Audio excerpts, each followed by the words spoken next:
हम लोग topic continue करने वाले हैं कोरोजन। कोरोजन में बहुत सारी बात कर चुके हैं कोरोजन के बारे में। कोरोजन में कहा था कि किसी भी चीज़ में डिटोरिएशन होता है, इवन कि हम लोग अपने जनरल लैंग्वेज में जनरल लाइफ में कहते हैं किसी को अगर तबीयत ख़राब हो गया, दुबला हो गया, तो कहते हैं कि your health is getting corroded, तो मतलब आपके स्वास्थ्य में कोरोजन हो गया है। कभी कभी लकड़ी देखिएगा, सीजनिंग ऑफ टिम्बर, उसको भी कोरोजन कहते हैं। तांबे के बर्तन पर ग्रीन लेयर अपीयर हो जाता है, उसको भी कोरोजन कहते हैं। चांदी का जो कलर है वो फेंट हो जाता है, उसको भी कोरोजन कहते हैं। कुल मिलाकर कहना ये है कि किसी भी सब्सटेंस में, किसी भी सब्सटेंस के आउटर सरफेस का अगर डिटोरिएशन हो रहा है तो हम लोग उसको कोरोजन के नाम से जानते हैं, उसको हम लोग कोरोजन कहेंगे। तो कोरोजन एक इलेक्ट्रोकेमिकल प्रोसेस है और इस इलेक्ट्रोकेमिकल प्रोसेस के बारे में बहुत सारी बात आपको बता चुके हैं, उसका मैकेनिज्म भी दिखा चुके हैं और यहाँ तक समझा चुके हैं कि कोरोजन जो है वो किसी भी आयरन के रॉड को डिके होने के लिए रिस्पॉन्सिबल होता है। और आयरन का रॉड कमज़ोर कहाँ से होता है? जहाँ ऑक्सीडेशन होता है, जो कंपार्टमेंट, जो एरिया, जो स्पॉट एनोडिक स्पॉट होता है, कोरोजन वही होता है। ये सारी बातें हम आपको समझा चुके हैं और आयरन का रॉड वहीं से टूटता भी है। तो इसके बारे में बहुत सारी बात आप जनरल लाइफ में एक तो कहते हैं ना कि कभी भी रेशम में तांत का पैबंद नहीं लगाते हैं, ये बड़ा प्रचलित कहावत हुआ करता था। तो यहाँ एक बात है कि आपने नाव देखा होगा, बोट में जो बोट के निचला पोर्शन होता है जो पानी में रहता है, उस पर कॉपर का बहुत बड़ा प्लेट ठोका हुआ रहता है ताकि पानी अंदर न आए। तो अगर उस कॉपर के प्लेट को ठोकने के लिए हम लोहे के कील का इस्तेमाल करें, मतलब हम आयरन नेल का इस्तेमाल करें, तो वहाँ आयरन की रस्टिंग बड़ी फास्ट हो जाएगी, वहाँ बड़ा जल्दी फास्ट रस्टिंग होगा। और वहीं अगर कील का इस्तेमाल करते हैं, कॉपर के कील का ही, तो वो रस्टिंग बहुत स्लो होगी। तो उसका कारण है कि आयरन और कॉपर में ज़्यादा रिएक्टिविटी किसकी है? आयरन की। आयरन का इलेक्ट्रोड पोटेंशियल आपने आयरन 2 और आयरन का देखा होगा तो -0.44 वोल्ट होता है, और अगर कॉपर का देखें तो +0.34 वोल्ट होता है। मतलब ये हुआ कि इलेक्ट्रॉन देने की टेंडेंसी कॉपर और आयरन में ज़्यादा आयरन की है, तो वहाँ पर आयरन इलेक्ट्रॉन लूज़ करेगा और तब हमारा जो आयरन का नेल है वो कोरोड होके डीके होके गिर जाएगा और उसके नीचे जो हम प्लेट लगाए हुए हैं कॉपर का, वो कॉपर का प्लेट भी निकल जाएगा और हमारा नाव डूब जाएगा। तो इन सारी परेशानियों से बचाने के लिए वहाँ अगर कॉपर के प्लेट को ठोकना ही है, उसमें फिक्स करना है, तो जो नेल इस्तेमाल करेंगे वो कॉपर का ही होना चाहिए। अगर आयरन का नेल इस्तेमाल करेंगे तो रिएक्टिविटी में डिफरेंस होगा और डिफरेंस होने से वो नेल जो है आयरन का वो जल्दी डिके कर जाएगा, नीचे गिर जाएगा और आपका नाव डूब सकता है। तो ये सारी बातें हैं। कहा जाता है कि ये जनरल कहावत था कि हम लोग कभी भी रेशम में तांत का पैबंद नहीं लगाते, मतलब रेशम का कपड़ा हो उसमें तांत के कपड़े का कोई चिप्पी नहीं लगाते हैं, उसमें जब कभी लगाएंगे तो रेशम के कपड़े का ही लगाएंगे। तो कहने का ये मतलब वो है कि जनरल कंसेप्ट कहावत है ये। तो कहने का मतलब ये हुआ कि दोस्ती बराबर वालों के साथ होती है, उठना बैठना बराबर वालों के साथ होती है। तो ये कहावत है पहले की, तो वो यहाँ भी हम लोग उसको लागू करते हैं। कुल मिलाकर मैंने आपको कोरोजन के बारे में सारी की सारी जानकारी दे दी थी कि कोरोजन होने के लिए क्या क्या सुटेबल कंडीशंस हैं और उन कंडीशंस में कोरोजन होता है और कब कोरोजन फास्ट होगा, कब कोरोजन स्लो होगा, ये सब आपको समझा चुके हैं। आज हम लोगों को प्रिवेंशन ऑफ कोरोजन पढ़ना है। प्रिवेंशन ऑफ कोरोजन, कोरोजन की रोकथाम कैसे करेंगे। तो हम लोग आज कोरोजन को रोकने का, प्रिवेंशन ऑफ कोरोजन का बहुत सारा जो उपाय है हम लोग उसके बारे में बात करने वाले हैं, उसके बारे में जानकारी लेने वाले हैं, जो कि बहुत ही इम्पॉर्टेंट है। कोरोजन कैसे होता है ये समझ लिया है, बहुत अच्छे से समझ लिया है, और कोरोजन को बहुत डेप्थ में मैंने समझा भी दिया, आपके लेवल से ज़्यादा ही मैंने समझा दिया है। तो अब हम लोगों को उसको रोकने का उपाय समझना है कि कोरोजन को रोके कैसे। तो कोरोजन का कारण हम आपको पहले बता दें कि कोरोजन का रीजन क्या है। The main reasons of corrosion are, पहला, कोरोजन स्टार्ट हुआ था इम्प्यूरिटीज़ के कारण, तो पहला कारण हम लिख सकते हैं presence of impurities, presence of impurities, पहला कारण कि आयरन के रॉड में अगर इम्प्यूरिटीज होता ही नहीं तो आयरन को रिएक्टिविटी डिफरेंस का सामना नहीं करना पड़ता और उस केस में रस्टिंग ही स्टार्ट नहीं होती। तो पहला कारण हुआ इम्प्यूरिटीज का प्रेजेंस। दूसरा, अनइवन सरफेस, अनइवन सरफेस, अगर खुरदुरा सरफेस होगा तो वहाँ आकर ऑक्सीजन जमा होगा। अगर खुरदुरा सरफेस हुआ तो वहाँ ऑक्सीजन का डिपोजिशन होगा और मॉइस्चर का डिपोजिशन होगा और उससे ऑक्सीडेशन रिडक्शन को ज़्यादा बल मिलेगा, ऑक्सीडेशन रिडक्शन ज़्यादा होगा। आप समझ रहे हैं इस बात को।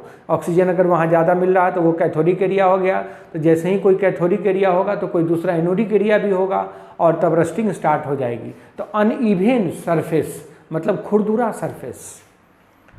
तीसरा कारण था डायरेक्ट कॉन्टैक्ट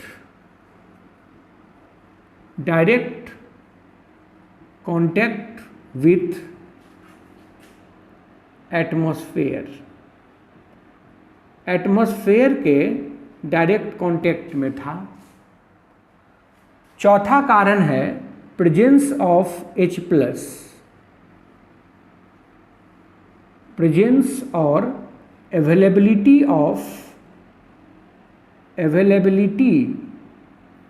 ऑफ H+। ये भी समझा चुके हैं मैकेनिज्म में कि रस्टिंग अगर होती है तो H+ का प्रेजेंस जरूरी है, H+ नहीं होगा तो रस्टिंग नहीं होगी। तो H+ का प्रेजेंस एक मायने रखता है, एक रोल प्ले करता है। और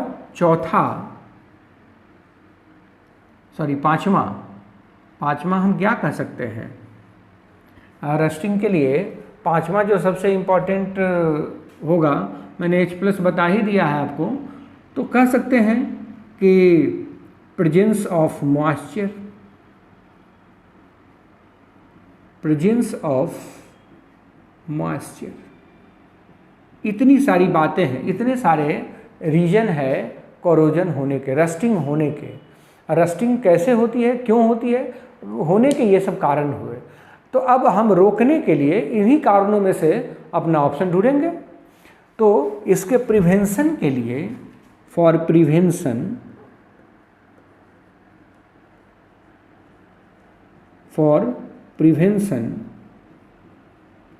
following methods can be used।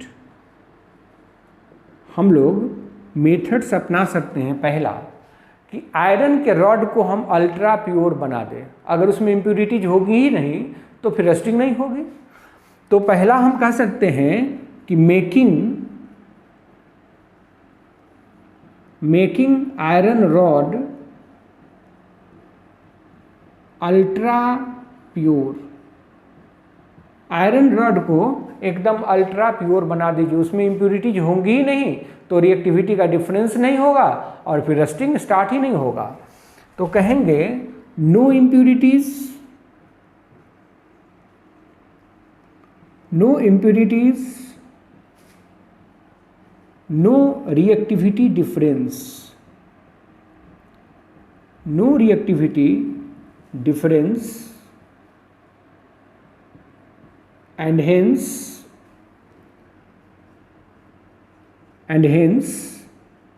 rusting does not start, rusting start होगा ही नहीं। दूसरा आप कर सकते हैं, दूसरा है अनइवन सरफेस। तो हम सरफेस को स्मूथ बना दें, सरफेस को एकदम स्मूथ बना दें तो हम ये कह सकते हैं बाय मेकिंग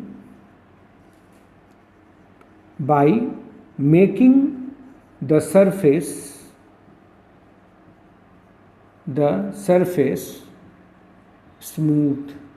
स्मूथर कर दीजिए, उसको स्मूथ बना दीजिए। तीसरा है barrier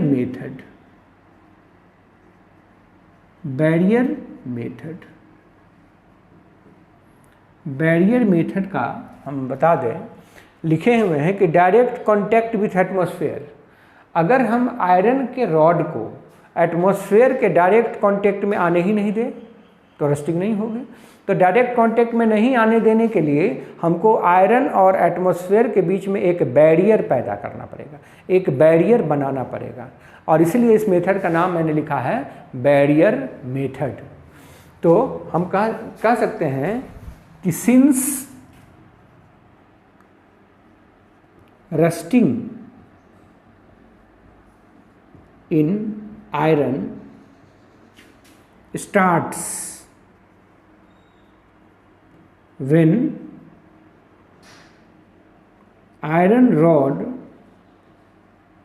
comes in direct contact to the air, air के डायरेक्ट कांटेक्ट में आता है। तो अगर हम एयर के कांटेक्ट में आने ही नहीं दे, if we prevent iron to come in contact with air, the rusting can be prevented. Rusting को रोका जा सकता है, रस्टिंग को रोका जा सकता है अगर हम उसको डायरेक्ट कांटेक्ट में आने ही नहीं दे तो ऐसा हम कैसे कर सकते हैं? This can be done as follows. पढ़ा है ये सब आपने। कैसे कर सकते हैं? पहला कि अगर हम उस पर आयलिंग कर दे मतलब उस पर तेल का एक लेयर चढ़ा दे, आयलिंग कर दे बाय आयलिंग। तो आप कह सकते हैं कि an oil is a mixture of hydrocarbon, वो भी सैचुरेटेड हाइड्रोकार्बन, और वो सैचुरेटेड हाइड्रोकार्बन हाइड्रोफोबिक होता है। So by oiling the water molecule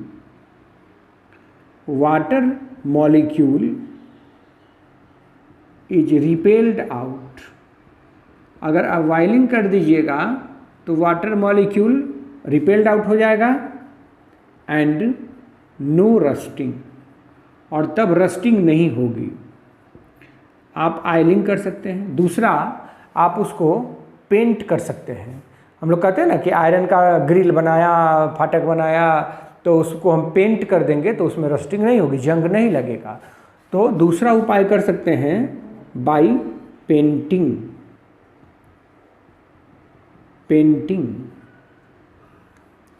तो हम ये इसमें कह सकते हैं कि after painting the outer surface of iron rod becomes covered। जाहिर सी बात है कि उसका आउटर सरफेस ढक जाएगा। सो rusting is prevented.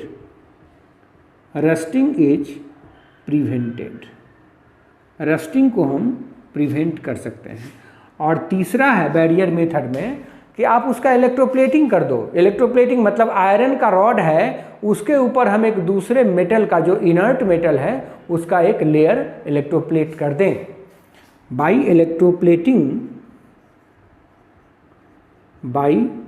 Electroplating with an inert metal, कोई एक ऐसा मेटल ले लेना है जो जिस पर रस्टिंग नहीं होती है, उसका अगर हम इलेक्ट्रोप्लेटिंग कर देते हैं तो रस्टिंग रुक जाएगी, रस्टिंग का प्रिवेंशन हो जाएगा। तो ये मैंने आपको तीसरा मेथड बताया, बैरियर मेथड। अब सैक्रिफिशियल प्रोटेक्शन, ध्यान दीजिए, सैक्रिफिशियल प्रोटेक्शन बड़ा इंपॉर्टेंट है।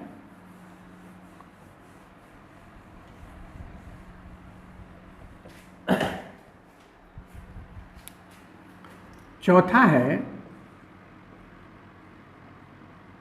Sacrificial protection. Sacrificial protection, sacrifice का मतलब होता है बलिदान कर देना। तो नहीं कहते कोई बॉडीगार्ड है हमारा, तो बॉडीगार्ड हमको बचाने के लिए अपने प्राणों की आहुति दे देता है, मतलब अपने आप को बलिदान कर देता है, तो वो सेक्रीफाइस कर दिया। तो सेक्रिफिशियल प्रोटेक्शन भी यहाँ उसी तरह का कुछ मीनिंग है इसका। यहाँ सेक्रिफिशियल प्रोटेक्शन को हम आपको डिटेल में समझाते हैं कि होता क्या है। तो बैरियर मेथड ये जो हुआ, it is a special type of barrier method. यह भी बैरियर मेथड का ही एक स्पेशल टाइप है। In this method iron rod is electroplated with another metals। आपने साइकिल का जो रिम होता है, रिम वो देखा होगा। साइकिल का रिम भी तो लोहे का बना हुआ है, लेकिन उसके ऊपर टीन का इलेक्ट्रोप्लेटिंग किया हुआ। जो उजला उजला आपको दिखता है दैट इज टीन का इलेक्ट्रोप्लेटिंग उसके ऊपर किया हुआ है। तो टीन का इलेक्ट्रोप्लेटिंग कर सकते हैं। तो यहाँ है दो तरह से जनरली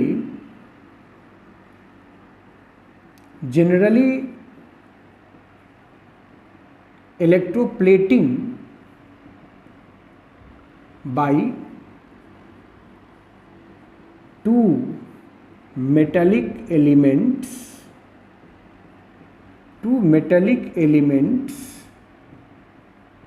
इज प्रीफर्ड। दो मेटेलिक एलिमेंट्स से हम लोग प्रीफर करते हैं इलेक्ट्रोप्लेटिंग। पहला है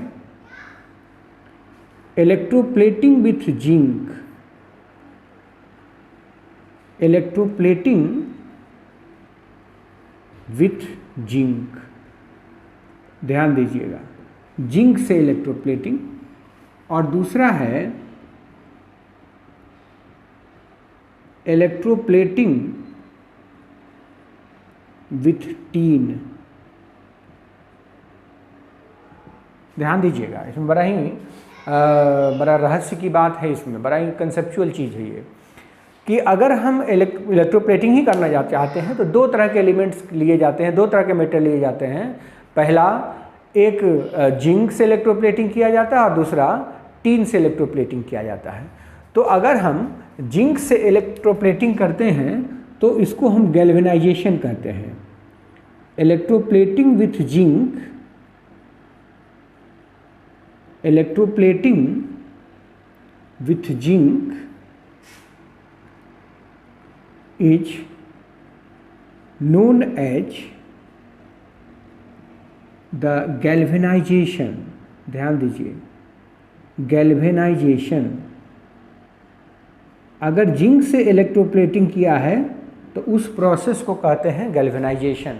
और उस आयरन के रॉड को गैल्वेनाइज्ड आयरन कहेंगे। And iron rod is known as galvanised iron.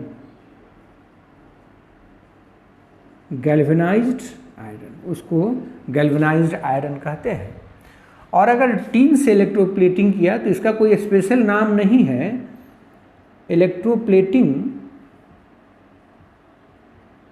Electroplating with tin gives A white shining. जहाँ भी इलेक्ट्रोप्लेटिंग हुआ रहता है टीन से, वहाँ एकदम वाइट शाइनिंग आपको दिखेगा। चलिए, दोनों तरह से इलेक्ट्रोप्लेटिंग तो हमने कर लिया। अब इसी दोनों को थोड़ा डिटेल में अलग अलग करके हम आपको दिखाना चाहते हैं।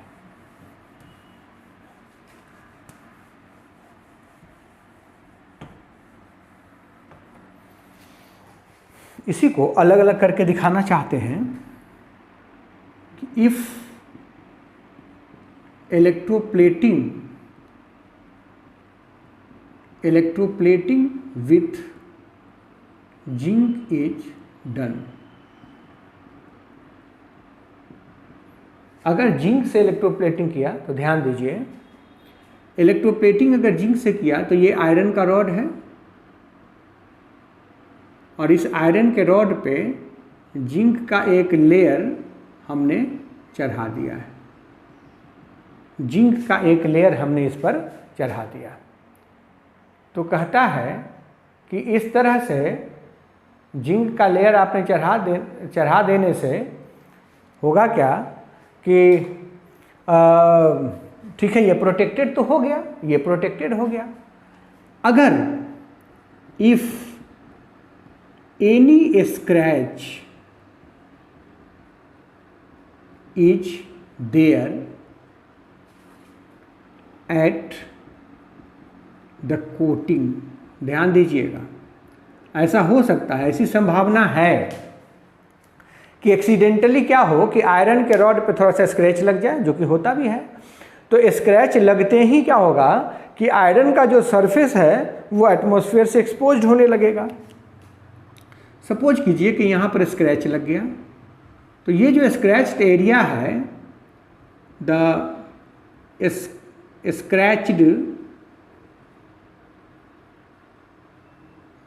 scratched area becomes exposed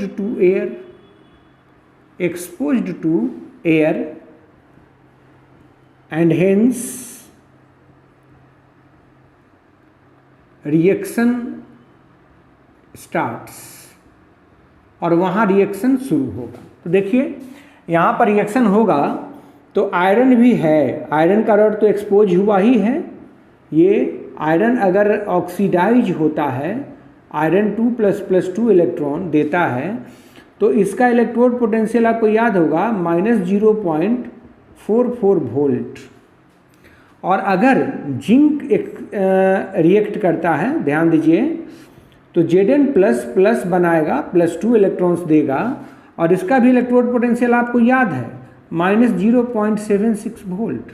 अब इस दोनों का डाटा देखकर आप एक बात समझ गए होंगे कि अगर दोनों के इलेक्ट्रॉन देने की बारी आएगी, अगर ऐसी संभावना बनती है कि आयरन और जिंक दोनों इलेक्ट्रॉन दे, तो पहले कौन इलेक्ट्रॉन देगा? जिंक, क्योंकि जिंक का इलेक्ट्रोड पोटेंशियल कम है, मतलब रिडक्शन पोटेंशियल कम है, इसका ऑक्सीडाइज होने की टेंडेंसी ज़्यादा है।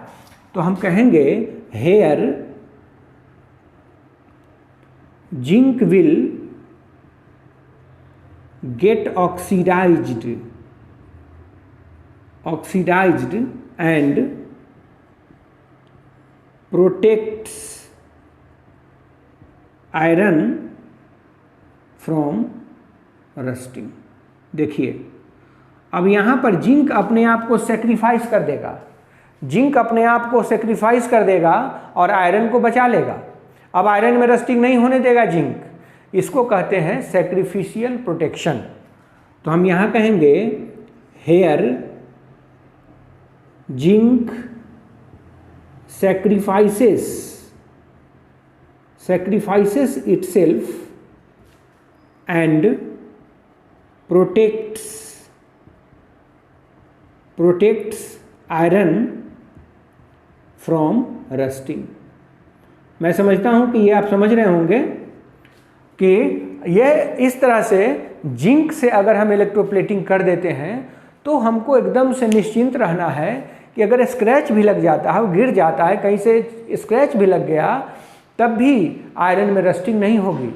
इसको कहते हैं सैक्रिफिशियल प्रोटेक्शन। ये सैक्रिफाइस कर देगा, जिंक अपने आप को सैक्रिफाइस कर देगा। चलिए अब हम अगर इसी में एक और पॉसिबिलिटी हमने समझाया आपको कि अगर टीन से इलेक्ट्रोप्लेटिंग करते हैं, अगर हम टीन से इलेक्ट्रोप्लेटिंग करते हैं, if the electroplating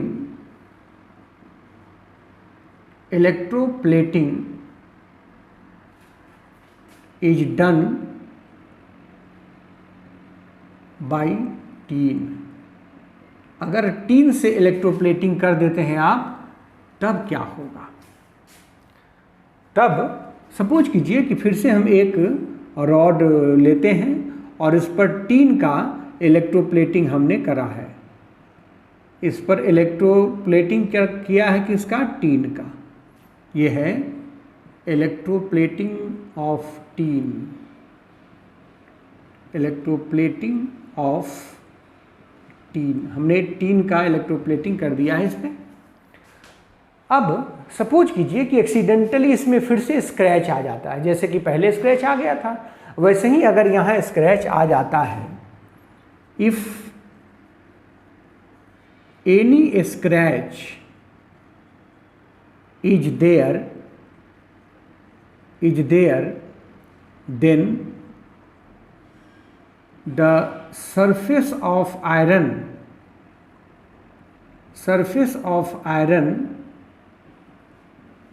will be exposed and reaction starts, और फिर से रिएक्शन होगा। तो देख लेते हैं कि रिएक्शन होगा तो क्या हो सकता है। तो रिएक्शन होने में दो बातें हो सकती है, आयरन रिएक्ट करे,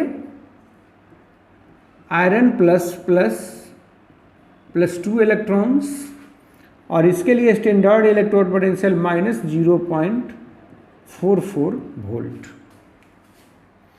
और अगर टीन रिएक्ट करता है, tin solid, Sn plus 2 electrons, तो इसका इलेक्ट्रोड पोटेंशियल का वैल्यू होता है -0.14 वोल्ट। ध्यान दीजिए। अब यहाँ अगर ऑक्सीडेशन की बात आएगी तो प्रेफरेंस किसको जाएगा? प्रेफरेंस जाएगा जिंक को।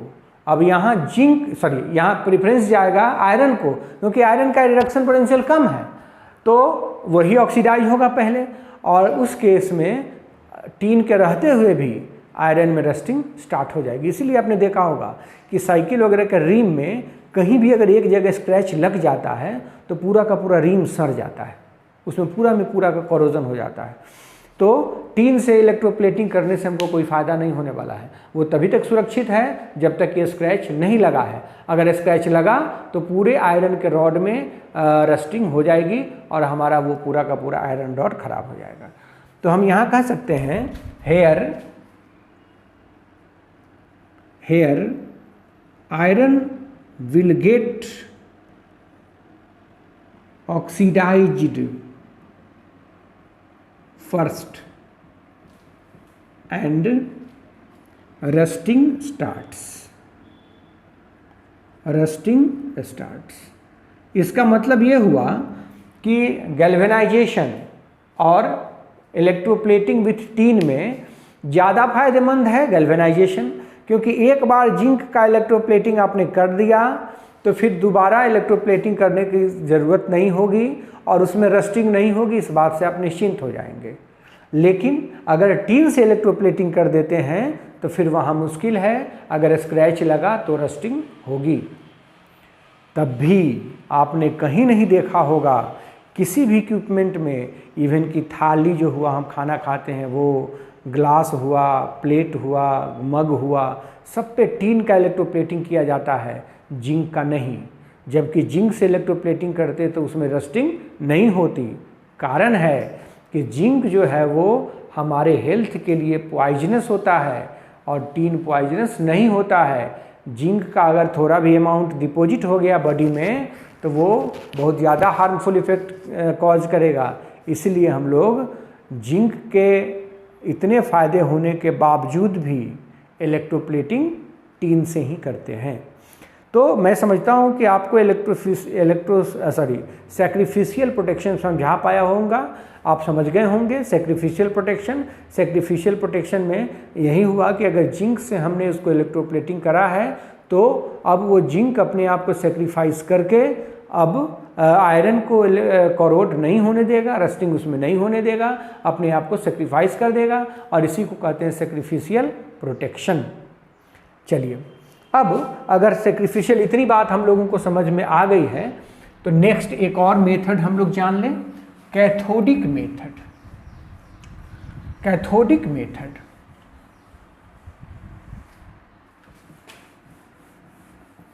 इसको कैथोडिक प्रोटेक्शन भी कहते हैं।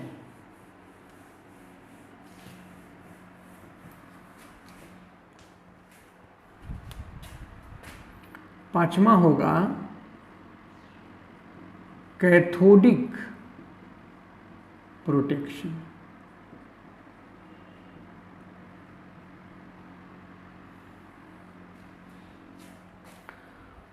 तो देखो रस्टिंग में हुआ क्या था। रस्टिंग में आयरन सॉलिड जो है वो ऑक्सीडाइज हुआ, आयरन 2+ 2 इलेक्ट्रॉन दिया तो ये ऑक्सीडेशन हुआ, और फिर इस 2 इलेक्ट्रॉन का जहाँ भी कंजम्पशन होना था वो हुआ, उससे हमको मतलब नहीं है। फिर ये जो आयरन 2+ है वो ऑक्सीजन के प्रेजेंस में Fe2O3 बनाया, और ये Fe2O3 जो है वो मॉइस्चर लेकर XH2O लेकर Fe2O3 इंटू XH2O बनाया, जिसको आप रस्ट के नाम से जानते हैं, और यही नीचे झड़ के गिर जाएगा, जिसको कहते हैं कि ये डिके कर गया, आयरन का रॉड जो है वो डिके कर गया। तो कुल मिलाकर कहने का ये हुआ कि rusting takes place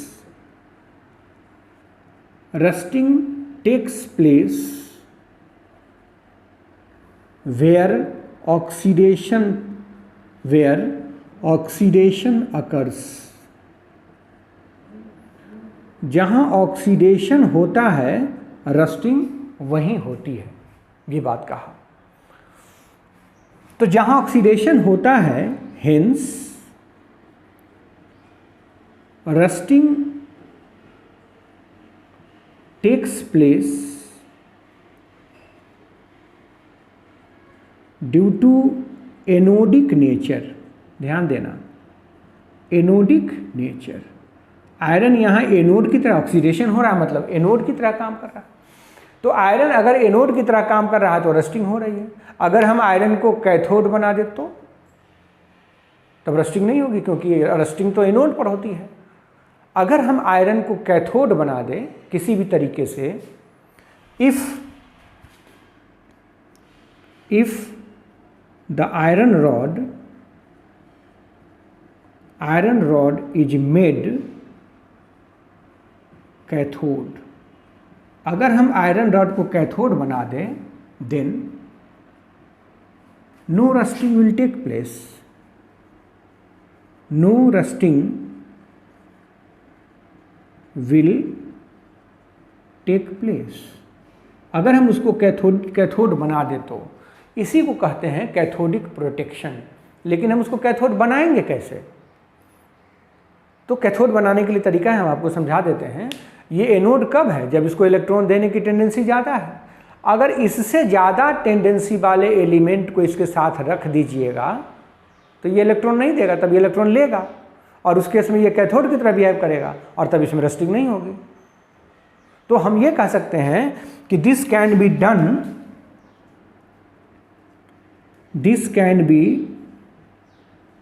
done by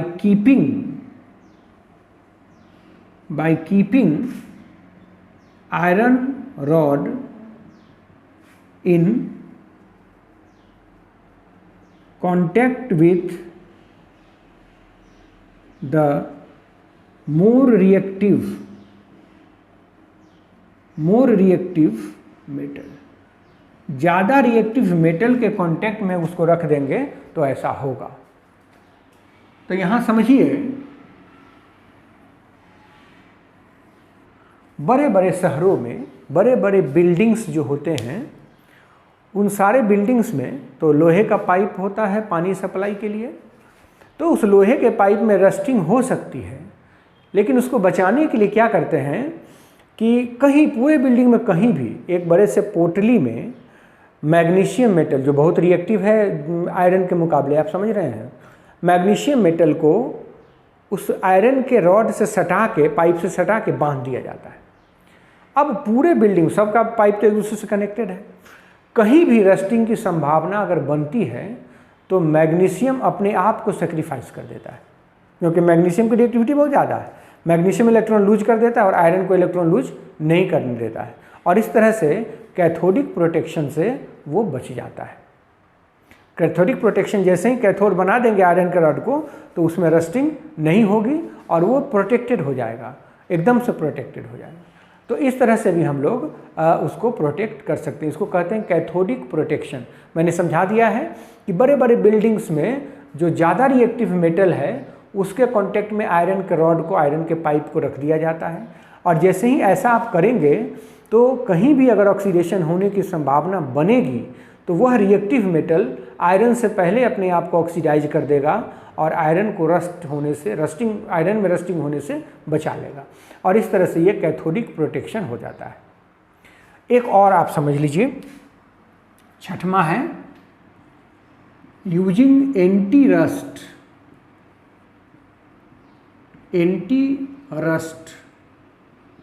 solution. Doctor fix it anti rust solution आता है, या सीमेंट में देखे होइएगा कहीं कहीं लिखा रहता है, ऐड भी आता है आजकल, वो तुम कहाँ से हो, तो यूपी से है, तो मेरी मम्मी भी यूपी की थी, तो ऐसा कुछ ऐड आता है। तो उसमें होता क्या है कि एंटी रस्ट सॉल्यूशन बनाया जाता है। एंटी रस्ट सॉल्यूशन हुआ अल्कलाइन सोडियम फॉस्फेट या सोडियम कार्बोनेट या क्रोमेट जो भी होता है, उसका एक सॉल्यूशन होता है अल्कलाइन। तो अल्कलाइन सॉल्ट हुआ वो, आप समझ रहे हैं कि जैसे ही अल्कलाइन सॉल्ट लेंगे तो उसमें एसिडिक मीडियम होने का चांस नहीं बनेगा।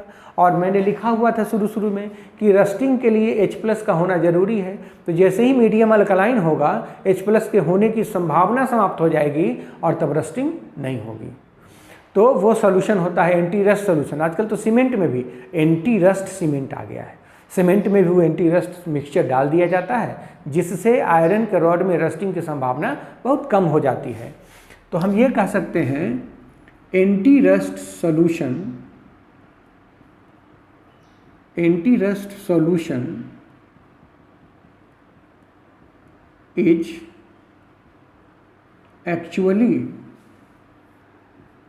The mixture of alkaline phosphate और क्रोमेट। अल्कलाइन फॉस्फेट या क्रोमेट होता है ये। when iron rod is dipped into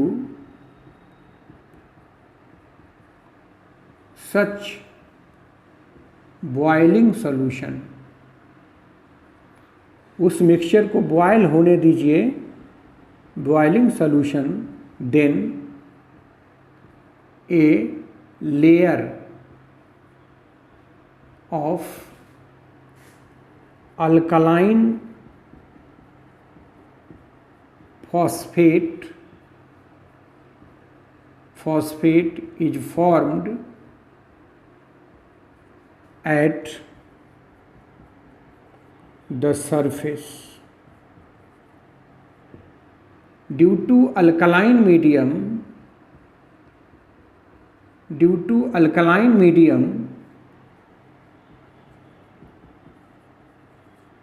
any possibility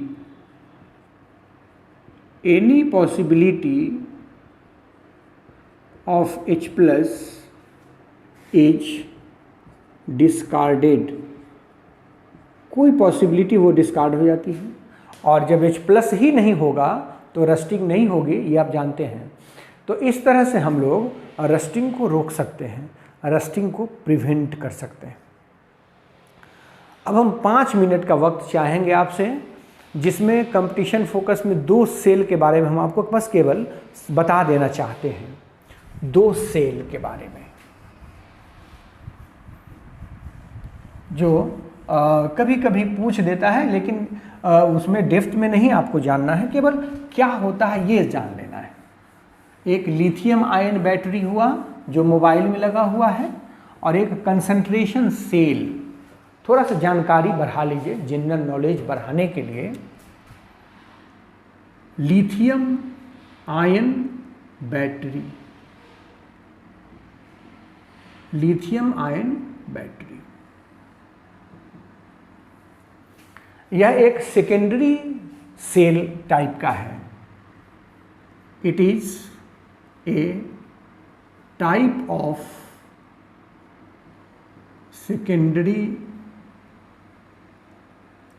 secondary cell. Nowadays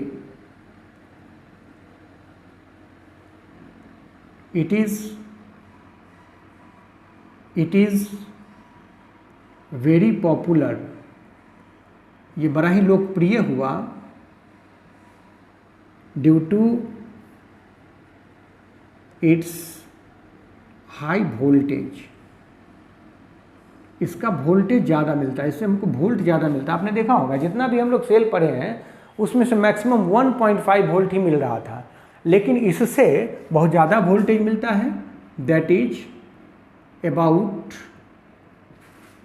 3.6 to 3.7 volt.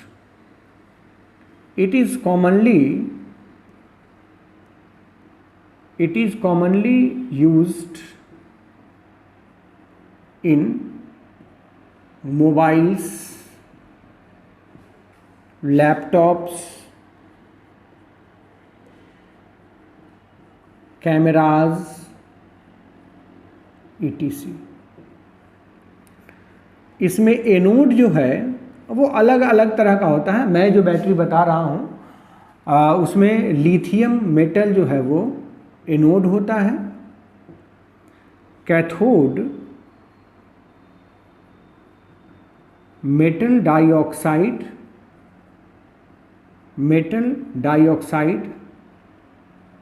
That can give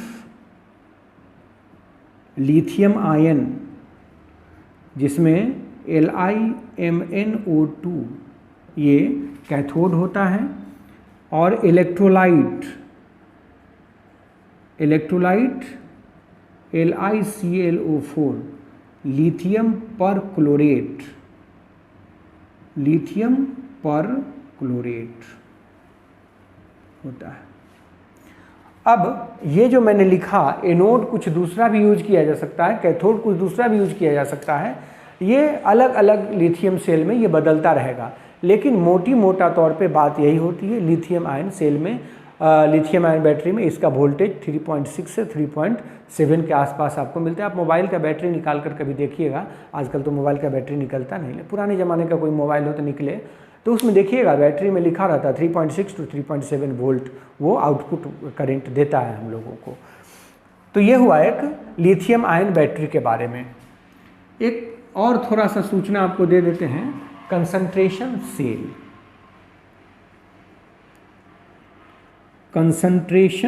cell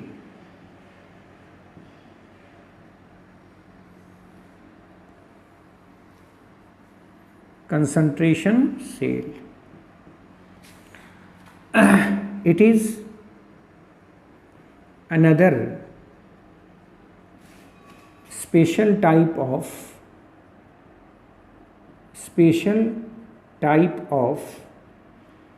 electrochemical cell.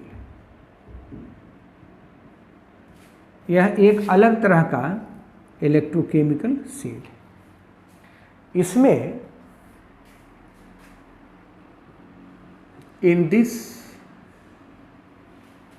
cell electrodes of same metals, electrodes of same metal are dipped into same solution. ध्यान देना, same solution having different concentration.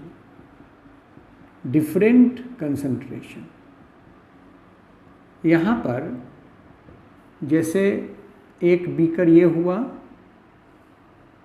Suppose करो इसमें copper sulphate का ही हमने solution रखा है और इसमें कॉपर का रॉड मिलाया है बस.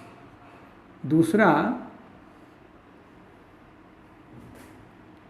इसमें भी कॉपर सल्फेट ही भरा है और इसमें भी कॉपर का रॉड ही डाला है. तो आप कहिएगा कि सर दोनों में फ़र्क क्या हुआ?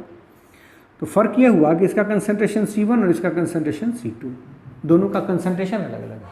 और कंसंट्रेशन अलग अलग है और इसको जोड़िएगा गैल्वेनोमीटर से तो इसमें नीडल में रिफ्लेक्शन होगा. और यहाँ रिएक्शन जो होता है, reaction at anode just electrolysis की तरह रिएक्शन होता है. कॉपर सॉलिड, ये copper plus plus plus 2 electron देगा. अब ये इलेक्ट्रॉन यहाँ से चला और इधर गया तो रिएक्शन एट कैथोड.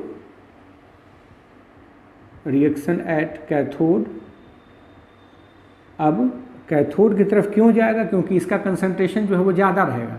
C2 बड़ा है C1 से, तो कंसंट्रेशन ज़्यादा रहेगा. तो उधर का जो कॉपर प्लस प्लस है वो 2 इलेक्ट्रॉन लेकर और कॉपर सॉलिड में जमा हो जाएगा. और ये तब तक होता रहेगा जब तक कि इधर का कंसंट्रेशन इधर के कंसंट्रेशन के बराबर नहीं हो जाता है. दोनों का कंसंट्रेशन जब बराबर हो जाएगा तो करंट का फ्लो ही रुक जाएगा. और इस तरह के सेल को हम लोग कंसंट्रेशन सेल कहते हैं, जो डिफरेंट कंसंट्रेशन पे ही काम करता है. अगर कंसंट्रेशन सेम हो जाएगा तो करंट का फ्लो रुक जाएगा. यह है कंसंट्रेशन सेल. एक स्पेशल टाइप का कंसंट्रेशन सेल होता है, जिसके लिए अगर आप चाहें तो नर्स इक्वेशन भी लिख सकते हैं. ई सेल बराबर E naught cell minus 0.0591 by n log concentration C2 by C1. यही होगा इसका फॉर्मूला. C2 C1 अगर 1 हो, दोनों बराबर हो गया तो log 1, तो log 1 बराबर 0, तो दोनों इसका बराबर हो गया. तो कहने का ये मतलब हुआ कि इस तरह से हम कंसंट्रेशन सेल के मैकेनिज्म को समझ सकते हैं. ये डिफरेंट कंसंट्रेशन पे ही काम करता है. तो ये इस तरह से ये इलेक्ट्रोकेमिस्ट्री चैप्टर जो है वो मैंने कंप्लीट कर दिया है आज. अब इसका हम लोग फिर से वीडियो में के लास्ट में एक लिंक शेयर करूंगा जिसमें आप क्विज में इंटर कर सकते हैं. उसमें 30 क्वेश्चन मैं दूंगा. पूरे चैप्टर से वो क्वेश्चन है. पूरे चैप्टर से 30 क्वेश्चन मैंने सेलेक्ट किया है और अलग अलग लेवल के क्वेश्चन हैं. बहुत आसान भी है, थोड़ा सा मुश्किल है, बहुत मुश्किल भी है, जिसमें आपको सोचने पर मजबूर होना होगा. तो खैर चलिए हम लोग नेक्स्ट क्लास में अब नए चैप्टर शुरू करेंगे, द केमिकल काइनेटिक्स.